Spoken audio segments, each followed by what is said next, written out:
Hey everyone, welcome back to In Her Wallet, a weekly podcast helping women around the world take control of their finances for good and build better financial futures one episode at a time. My name is Sofiia. I'm your host, the founder of In Her Wallet, and an accredited investment representative here in Canada.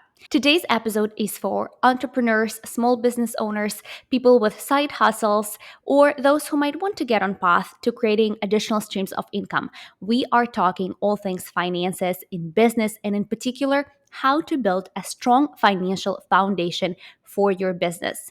My guest speaker today is Jami Monte. She is a certified public accountant and the creator of Chillbooks, a self-study course that gives you keys to mastering your bookkeeping through QuickBooks and finding clarity in all areas of your life. There is a link to Chillbooks course in the episode description. Make sure to check it out.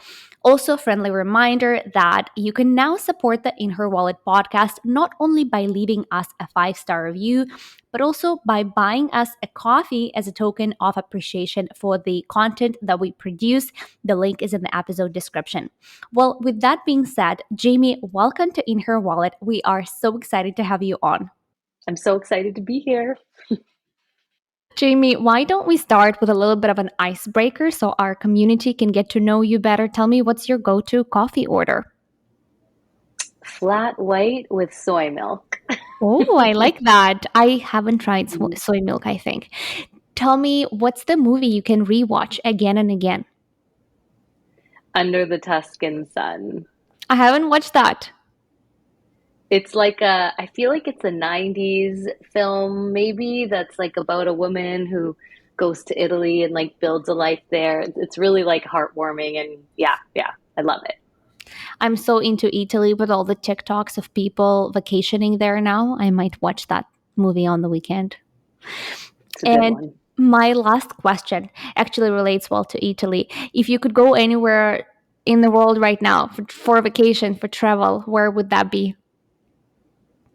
Right now, I would do Japan. That's been on my list for a long time, and I just have not planned it or done it. So that's where I would go. One of my favorite places to go. You'll love it. Oh, amazing. I actually grew up, like my hometown is 1 hour flight away from Tokyo. So I've been there a few times. I recommend everyone to go. So happy to hear that.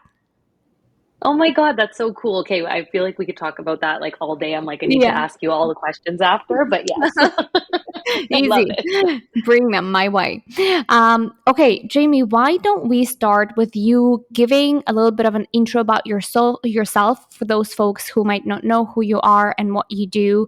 Cool. So I help solopreneurs to organize their finances so that they feel super confident when it comes to tax time and they're actually able to successfully meet their financial goals because they have systems to support them. And so I do this through my course. It's called Chillbooks. And I've been running that for just over 6 years now. And yeah, and I also work with accounting professionals to mentor them so that they can bring education and Chillbooks into their practice. And you yourself have an accounting background, obviously. Yes, I'm a CPA based in Toronto, Canada. Today, we're talking about the basics of a strong financial foundation for a business. Why don't we start with the basics of what that entails?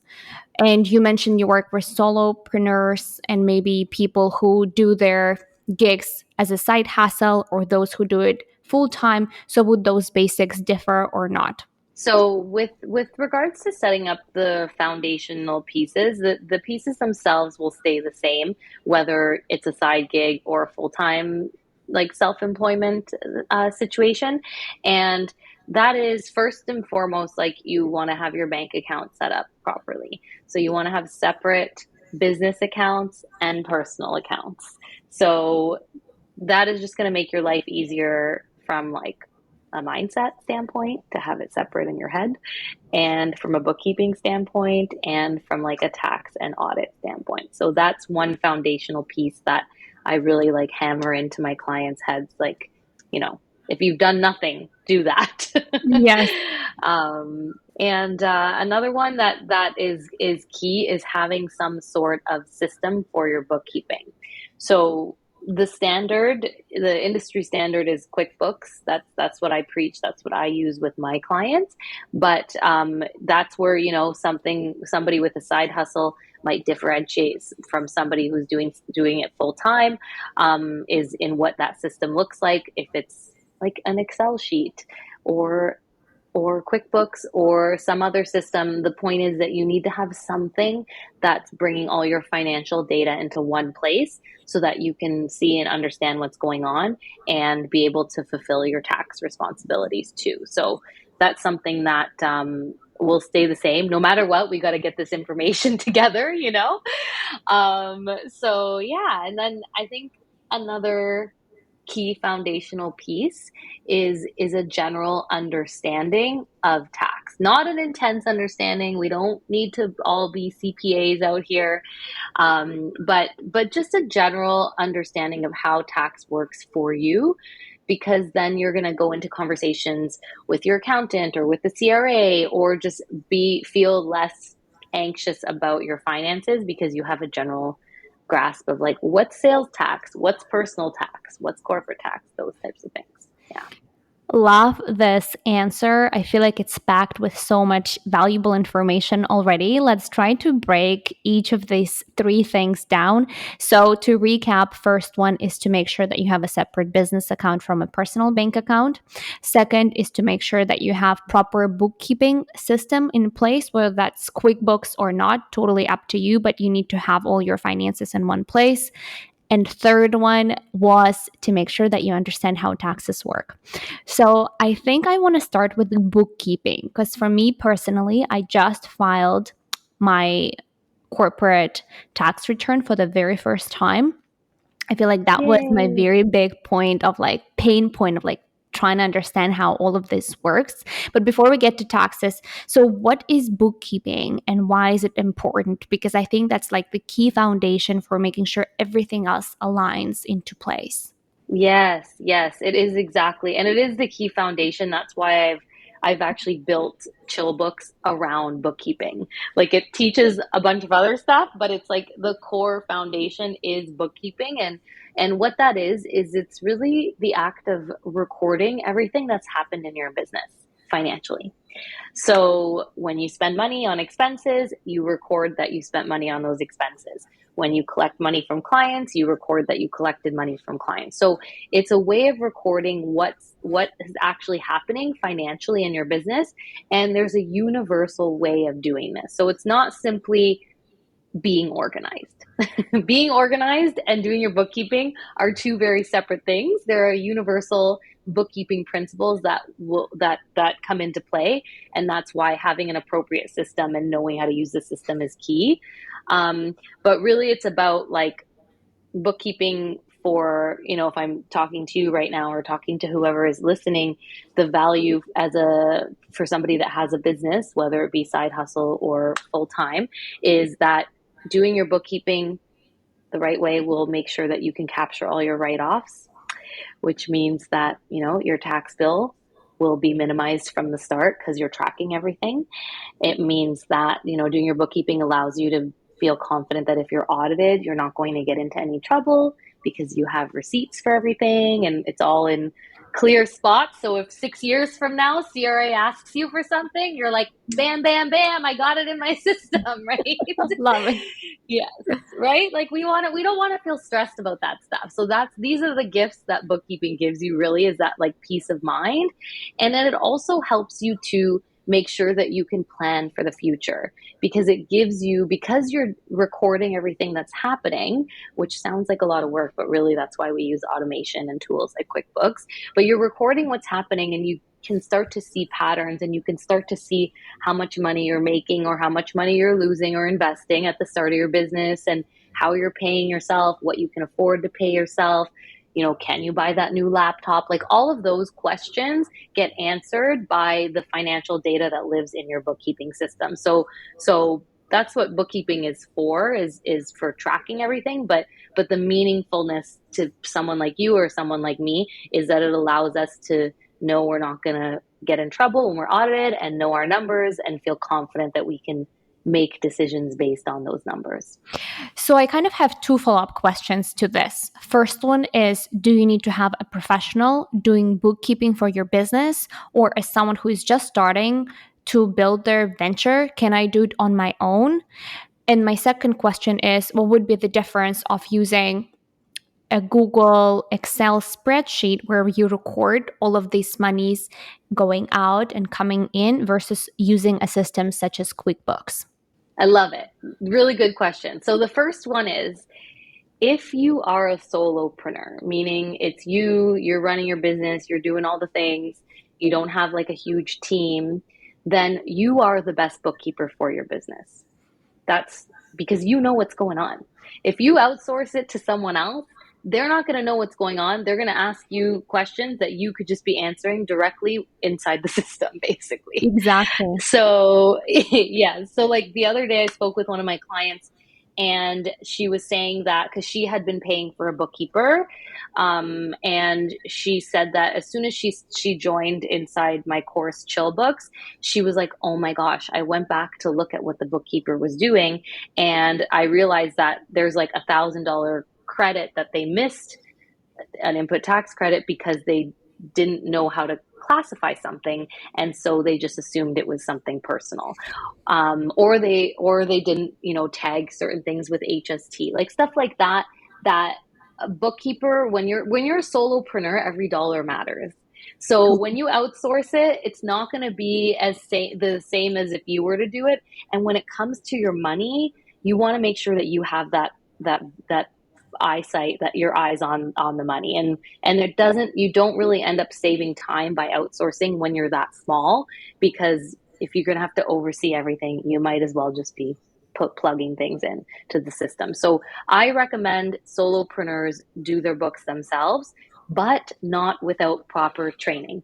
Because Mhm. it's still a bookkeeping system.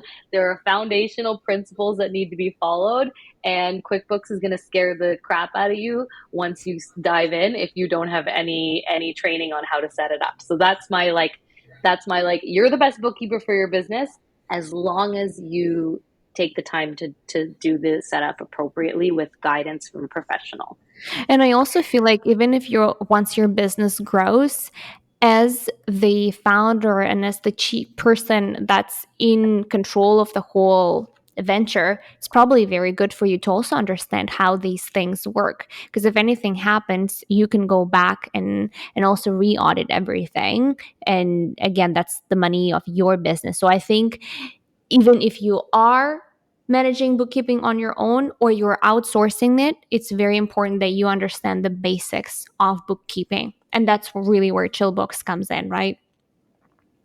Absolutely, exactly. It's like I always tell people, like, you wouldn't outsource your social media to someone without understanding how Instagram works. You don't know what a like or a share is, and you're just like, I'm going to trust that this person is doing the job right, but you don't actually understand how it works. It's the same thing Exactly. with your finances, except it's like kind of way scarier because it's your finances and you're Yeah, signing off on that tax return at the end of the year. So it's up to you, exactly. not your bookkeeper, your accountant, to do things right. Yeah. Yeah. And going back to my second question. So, what's the difference between Mhm. using a software such as QuickBooks versus an Excel spreadsheet, which is personally what I've used in my first year? So the main differences are that one is, in an Excel sheet, you can't reconcile. So you'll never know if everything is actually in, because there's no reconciliation function to support that, which in QuickBooks, there's an actual module that you go in to check your work. So that's where you make sure you're capturing all of your write-offs by having that check and balance. Number two is that you're not going to be able to store your receipts in a Google sheet. So Mm-hmm. now your system is disjointed because you have your receipts somewhere else, either physical or digital, and then you have a sheet. So then if you're audited, you have to pull everything together. Whereas if you're in one system, you can click on an expense and then it opens up the information of that expense, and then it gives you a photo of the receipt that you can send in an audit. Um, reporting is huge. Reporting is probably the biggest thing that would matter to somebody who has their own business, because it's like, we don't really care about the audit per se, but we do care about knowing how we're performing financially in our business. And an Excel or a Google Sheet is not going to be able to provide us with a range of reporting based on what we want at like the click of a button. So, for example, when I go into QuickBooks, I can look to see how much money I've made from the beginning of time of my business till now. I can look at this year to date. I can look at January, February, March, April, all in different columns compared to each other. I can, when I see the numbers, I can click them to say, oh, I spent $1,000 in advertising last month. What was that? I can click it and see the actual spend and where it came from. So the reporting function is like so much more like robust and has nothing, and you don't have to do any work to get the reports. So because you've already done the bookkeeping, whereas when you use a sheet, you kind of make up your own reporting, and things can be filled with errors and things like that. So that's probably the biggest one, the biggest difference that would really matter to someone like you or me. And then also just having our data in two separate places, like it's really helpful to be able to compare things year over year. And I tell people, like, if you're invested in having your business for the long haul, then you want to get into QuickBooks sooner rather than later, because then you're going to have all that data in one place rather than multiple years and multiple sheets. So simply speaking, I need to get into QuickBooks ASAP.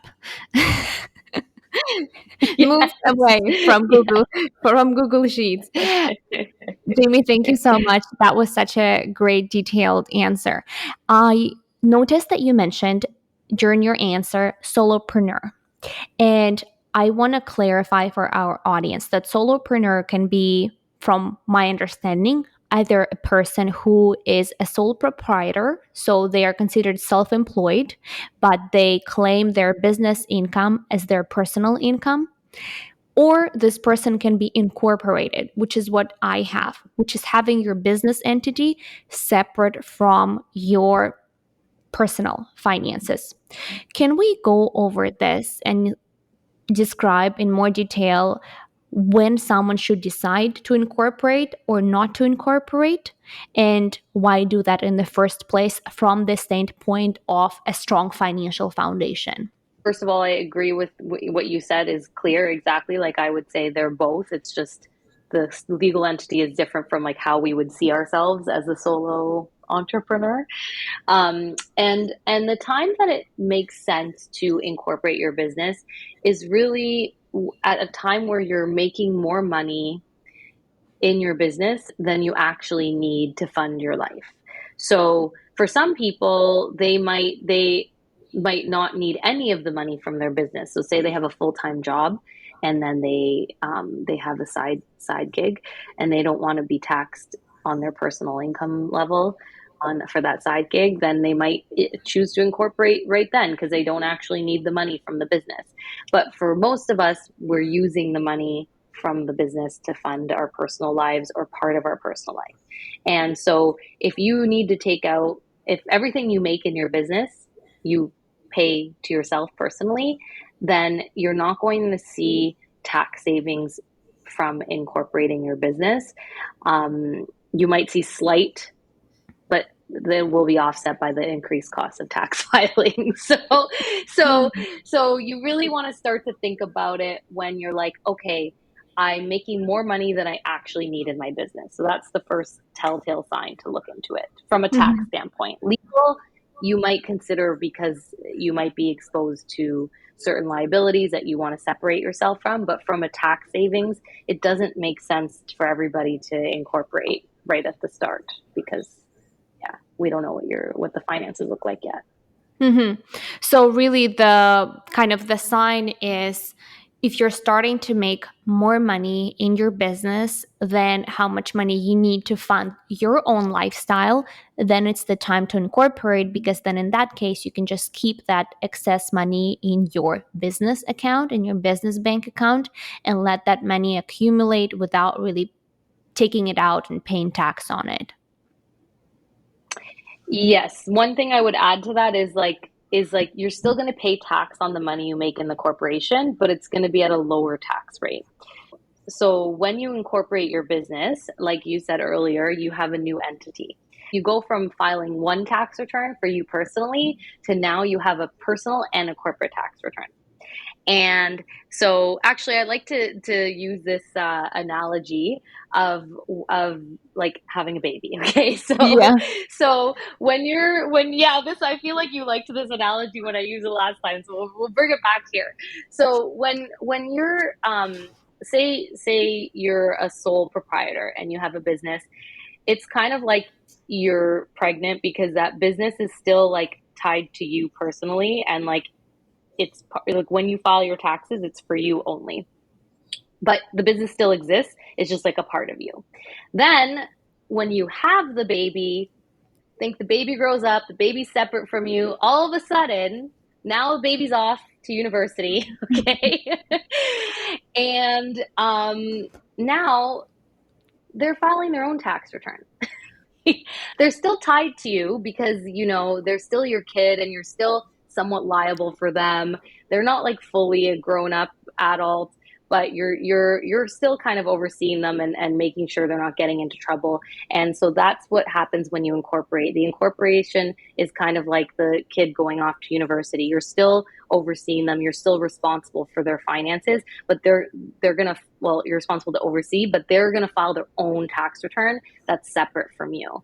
And when you're a sole proprietor, then it's like the business is a part of you, so it's one single return. So what happens is on the tax front, the corporate tax rate is lower than your personal tax rate usually.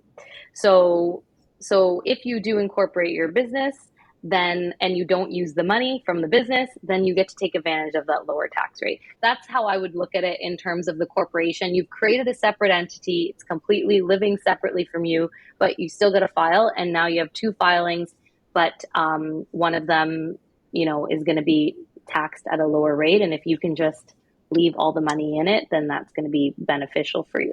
Once you pay yourself, then you now trigger personal tax on that money too. Thank you so much, Jamie. I love this analogy. I was hoping you would mention it. Now that we started talking about taxes, the third piece that you mentioned that's very important for a strong financial foundation is the taxes and registering for HST and GST. With CRA, it's one of the first things they ask you to do once you incorporate your business. So, can we explain what these entail and when is the right time to do that?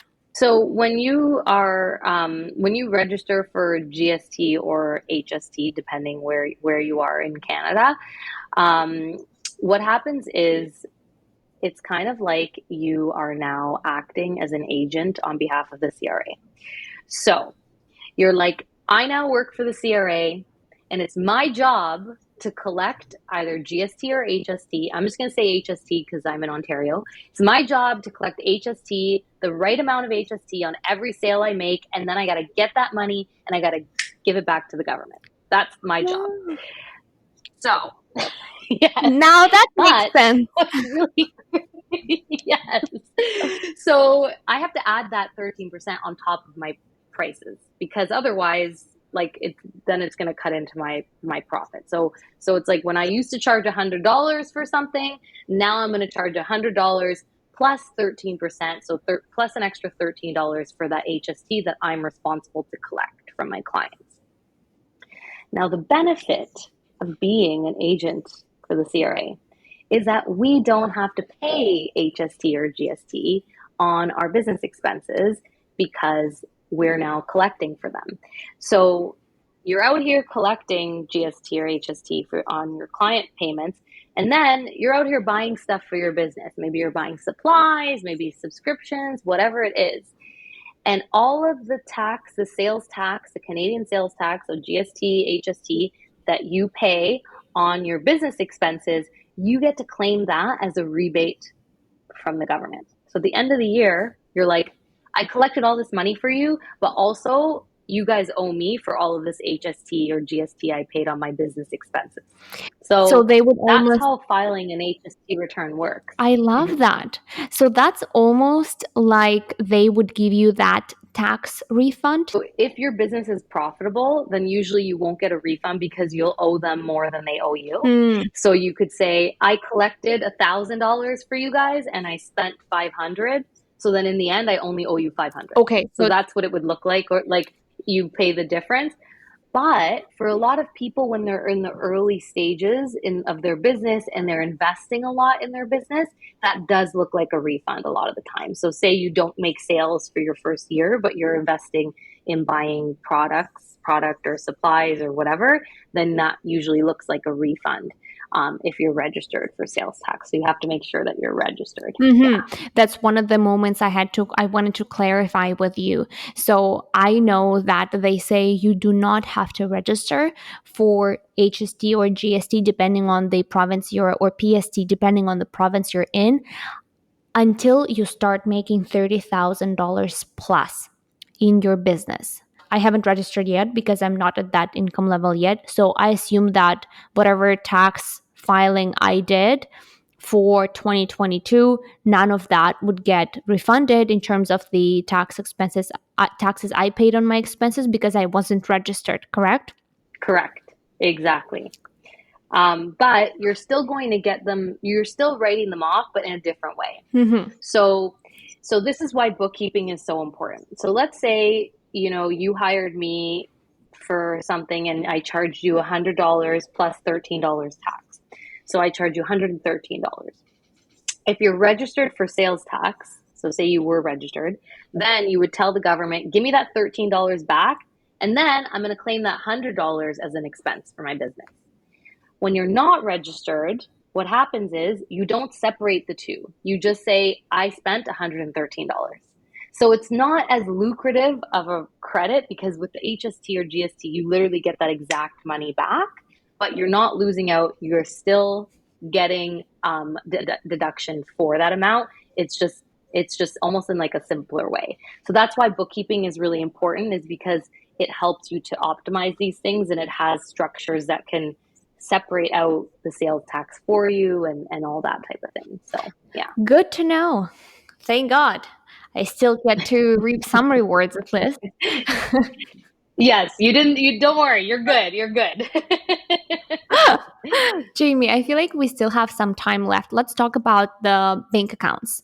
The first foundational piece you mentioned is keeping your personal bank account and your business bank account separate. Would that mean that as soon as I decide to start my own business, doesn't matter if it's starting to earn money or not, my first thing should be to go and open a business bank account? That is the ideal situation. Yes.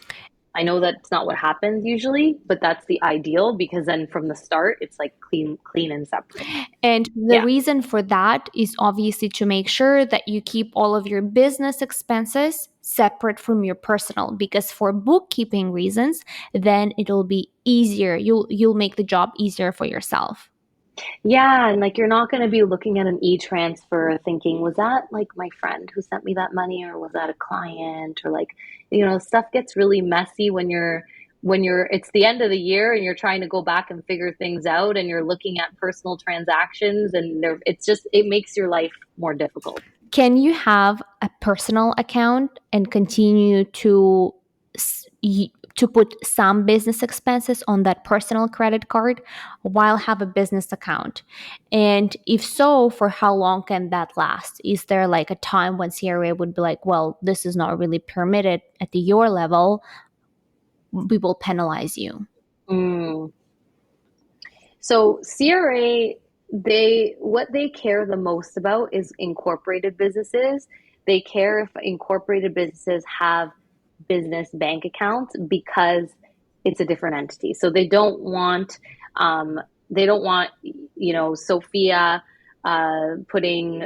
collecting money for in her wallet on her personal bank account. They want in her wallet to be the bank account that actually collects the money, because in her wallet is the legal entity.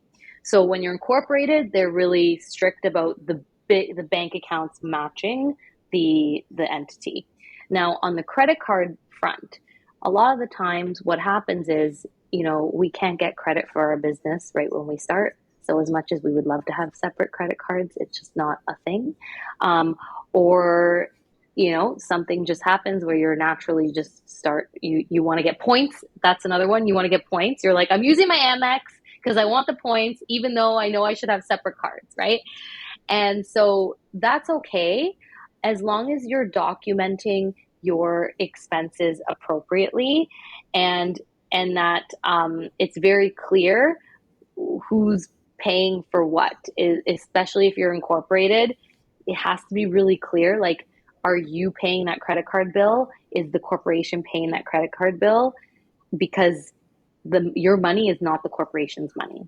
So that's where your bookkeeping, I know I'm like going on and on about bookkeeping, but that's where you really want to make sure that your bookkeeping is being done properly so that it doesn't look like things are funny happening between the owner's funds and the business funds. But in general, there's not like a date where it's like you cannot use your personal credit card. It's more about make sure if you're using your personal credit card that your invoices are being made out to in her wallet, and that in her wallet is paying back the credit card. Like, that's what I would think about it in that way. Got it. Yeah. That's very helpful. Yes, that makes a lot of sense. Jamie, so I think we went over the three main pieces you mentioned: the keeping your business and personal bank accounts separately, making sure you have the good bookkeeping strategies in place, and also understanding how business taxes work. Are there any things that you want to add before we go into our final part of the conversation? If you're listening to this and it feels like a lot of information and you got lost a little bit along the way, don't forget that your finances and learning to manage your business finances is something that happens over time, and you're not going to get to a point where you just like understand everything in one go. So certain things might feel clear to you right now, and then that's where you're layering on your knowledge. And then maybe maybe listen to this again, or maybe you pick up another piece of information somewhere else. But just be compassionate with yourself, be kind with yourself, and recognize that learning to manage your business finances takes time, and you're in it. So don't rush. Take the pieces that you understand and then build on them. And also, oh yeah, I wanted to say also that I have a free HST guide. I forgot to share that. So I will add that as well, and we can link that in the show notes. It's a free GST and HST guide that goes into how to register, when to register. It has a tracker so you can start tracking your sales tax. So we can link that as well if you want to, get more clear on that. Fantastic. And we will be linking the Chillbooks course. Can we quickly go over who it's best suited for and what's kind of the result that you get from taking that course? Yes. So Chillbooks is best suited for entrepreneurs who are managing their finances or trying to manage their finances and are feeling like the system they have is not working, or they don't even know where to start. It is going to provide you with the foundational information that you need and that you can go through at a chill pace, because it takes time to learn these things. So what's beautiful about the course is it'll take you through everything from what bank accounts you should have set up to, what you should track inside your bookkeeping system, what you should keep out, how taxes work, how to use QuickBooks, really anything that any business owner would need to know from a foundational finance standpoint is what you'll learn in that course. And so if you're looking to feel more confident about your numbers and trust that your numbers are auditable and that you're capturing every single write-off you possibly can, or if you even don't know what a write-off is, it's all covered in the course. Thank you, Jamie. Now, to wrap up our conversation, let me ask you, what is financial freedom to you? So to me, financial freedom, I tie together with time freedom. So I think about, like, when I think about financial freedom, I think about like last summer. We're going to come back to Italy now. Last summer, I decided to a few weeks before I decided to go to Italy for a month. And I was just like, how do I make this work? And I looked at my finances. I looked at, how I performed the previous year around that time. So what I could expect in terms of sales and profit. And then I looked at my schedule and what needed to happen while I was kind of on Canadian soil. And I was able to execute on it and leave for a month. And so the reason I say time is because the reason that I want financial freedom is because I want to be able to use my time and be flexible with my time in the way that I want it. So I think financial freedom is the ability to do the things that you desire, and in a way that you feel you're still going to be financially supported and have your basic needs covered. I agree with you. That's such a good way to put it. And I actually haven't had any of the previous guests talk about financial freedom from a standpoint of time. So I really like that fresh take on it. Tell me, what do you think women should do to get to that level of financial freedom? In my opinion, it all starts um, with awareness. So awareness of where you're currently at is like non-negotiable. You cannot, whether you're doing personal financial planning or trying to plan for your business to perform a certain way, it's very difficult to control certain things when you don't actually know where you're starting from. So, an example, I actually was having a conversation with a friend earlier today who had told me that they had been avoiding going to the doctor about certain health conditions because they didn't want to know that the health conditions were real, and they didn't want to see themselves as somebody who was sick. And so they'd put it off for a really long time, and then finally they went and they were like, okay, now I know what's going on, and now I actually feel empowered on how to manage my life according to that. But they didn't want to have that identity of like a sick person. And I think that we have this so much with our finances, where we don't want to be faced with, um, I'm going to be broke. My business is not performing how I want it to perform. My business is a failure, or I'm never going to be able to retire. Like, even as I'm saying these things to you, it brings even the feeling up in me because they're really scary things to think about. But the truth is, just like my friend, when you get the awareness and you actually dig into how you're performing and where you're currently at, what's going well for you, what's not going well for you, where do you need education, that's when you actually can make empowered decisions, and that's what will get you there. So don't be, well, it's easy to say don't be scared. The fear, basically see the fear and do it anyway, because that's what's going to lead you to where you need to go, and that's how you'll be able to make change. Yeah. Love this. Preach this every time on the podcast. Like, peace of mind when it comes to your finances is the most priceless thing, I feel like, because money is number one stressor for many of us. So I totally agree with you. Just being Mhm. aware and also showing up for yourself and listening to resources such as our podcast. Jami, to wrap this up, tell me, how can In Her Wallet community get in touch with you if they want to connect and take Chillbooks? Yes. So I am very active on Instagram. I love hanging out on Instagram. So definitely follow me, connect with me on Instagram, shoot me a message saying hi if you've listened to today's podcast, because I would love to hear from you. It's at Jami.Monte, which I think you'll put in the show notes anyways. So yeah, Yes. so they can grab that there. And then you'll also share the link to Chillbooks, so in the show notes as well. The beautiful thing about the course is you can literally sign up today and start making money saving moves immediately. You don't even need to, you can just jump right on the website, buy it, and you will get immediate access to it. But of course, hit me up with any of your questions. Jami, thank you so much for being with us. I really Love enjoyed it. our conversation. You shared so many valuable pieces of information today. Love it. Thank you so much for having me. Thank you all for tuning in today. I hope you found this episode useful and valuable for yourself. If you did, please make sure to share it with your family and friends and whoever you think might find it useful for themselves.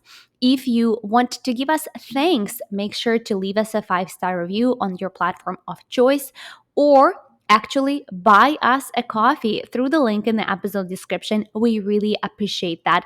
And any action you take to actually share the episode and the podcast through your stories or social media, it helps us grow and reach new audiences, which is the best way to support us. As always, I want you to give yourself credit for showing up for yourself and your future, because every time you do that, you increase what's financially possible for you.